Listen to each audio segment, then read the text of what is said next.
bugün sizlərlə bərabər Roblox Please Donate Game Pass necə açılır onu göstərəcəyəm.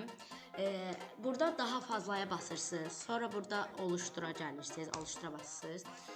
Belə bir yer açılacaq. Gözlər açılsın. Açıldıqdan sonra burada Create Yansa gəlirsiniz. Açılsa, burada Plaza Endless olacaq da. 29 Plaza'ya basırsınız. Sonra belə bir yeri açılacaq. Buradan biraz aşağı gəlib, buradan Passes'e tıklayırsınız.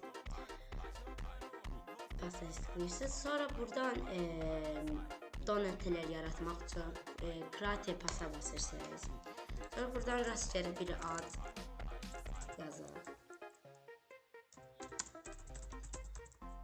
Aha, yazdım. Create Pass'a basırsınız. Belə bir buradan biraz aşağıya gələcəyik, həmin o. Bunun üstünə tıklayırıq. Sonra buradan Size basırıq. Sonra buradan istədiyiniz miqdar, məsələn 205'lik. 205 belə bunu yazırıq. Sonra burada Enable Regular prinsipi bağlayırıq. Çünki bəzi adamlar sizə Robux ata bilmir. Yəni onu bağlayanda hər kəs ata bilir. Sonra buradan sadəcə hangisə basırıq. Bitdi və beləliklə Roblox Game Pass açılmış olur. Bir də qısa bir xatırlatma, mən Royarından 305 Robux'a qədər qazanmışam. Əgər siz də qazanmaq istəyirsinizsə, mənim buradakı davet kodumu girə bilərsiniz. Sağ olun, görüşənədək.